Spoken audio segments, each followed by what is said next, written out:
As you advance from color belt to black belt, you may start to realize that the techniques and tactics that worked so well for you as a color belt no longer serve you as a black belt. In this video, we're going to deep dive into the habits and tactics of color belts that will not work and will not stand the test of time as you progress.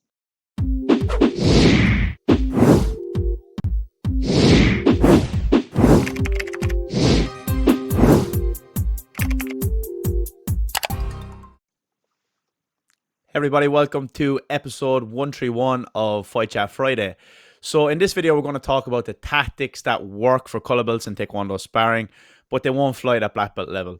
These tactics are habits that you may have developed over time, and you'll need to unlearn some of these if you want to be successful at that higher level, especially in competition. So the first one, Adrian, what is it going to be? Yeah, we're looking at stepping with your kicks. So, all right.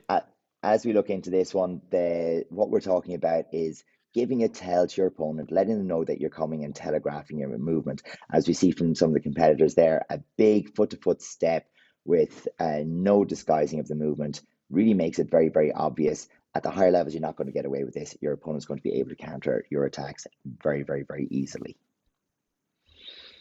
Okay, that's number one. So number two is not being aware of your ring position, so anywhere goes.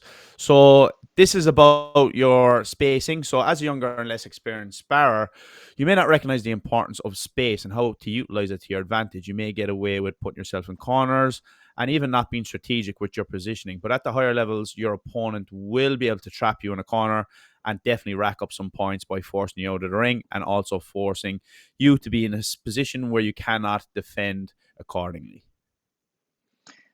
Our third one then looks at the concept of bully punching, and this doesn't necessarily mean that you're overpowering your opponent, but rather that you're using your presence and pressure with the hands and forcing your opponent back.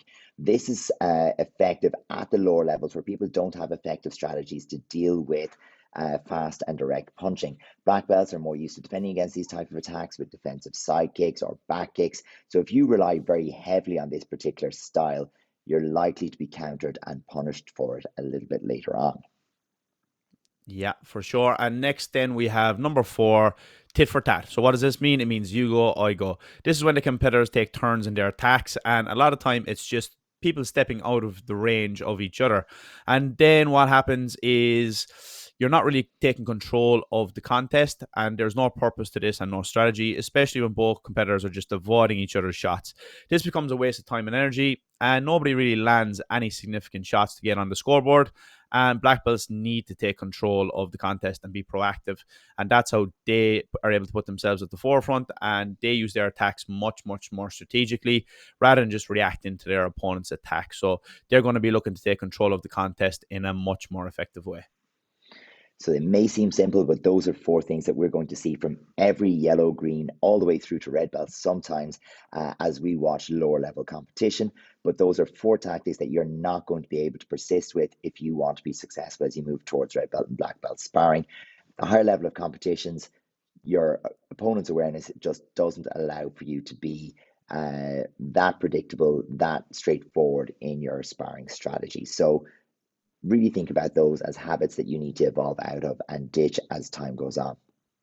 Yeah, so check these out. Look at your recent competitive videos. See if you're making any of these errors.